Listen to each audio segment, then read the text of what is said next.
看到我们这个新的产品又诞生之后呢，那我就觉得说啊，这个又开始有活力。原本泡菜是卖油饭时附带的小菜，因客人要求包装贩售。结果没想到我们参加购物节之后呢，我们这些产品竟然3天卖了将近20万。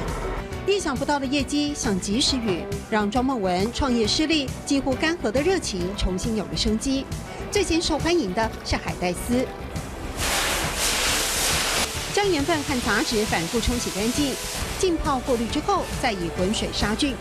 卫生处理做好了，再以冷水冲泡，才能保持海带的脆度。一连串步骤，从碰到第一滴水开始，全程使用过滤水。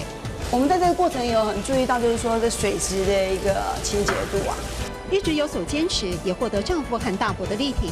虽然油饭生意挫败，他们始终相信庄梦雯有满足客人味蕾的能力。泡菜最重要的，除了食材口感，当然就是酱料。庄梦雯调出了黄金酱汁。最主要是我们还有的红萝卜丝，还有我们用一些豆腐乳一点成分去调味。黄金海带丝受欢迎，客人建议以相同的酱汁做泡菜。在台式泡菜之外，有更多选择。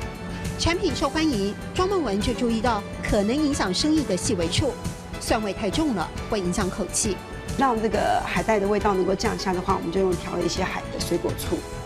有水果醋，然后呢，把蒜味给下降，那它的香气自然就提升起来了。所以还是要一直听消费者的声音。对啊，当然了，我们一定要不是降透才会进步，不止降透才会进步，要时检讨，常常检讨才会进步。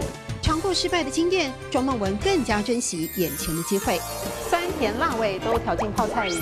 至于在挫折中所尝到的苦味，庄梦雯说就留在过去，不影响脚步继续向前。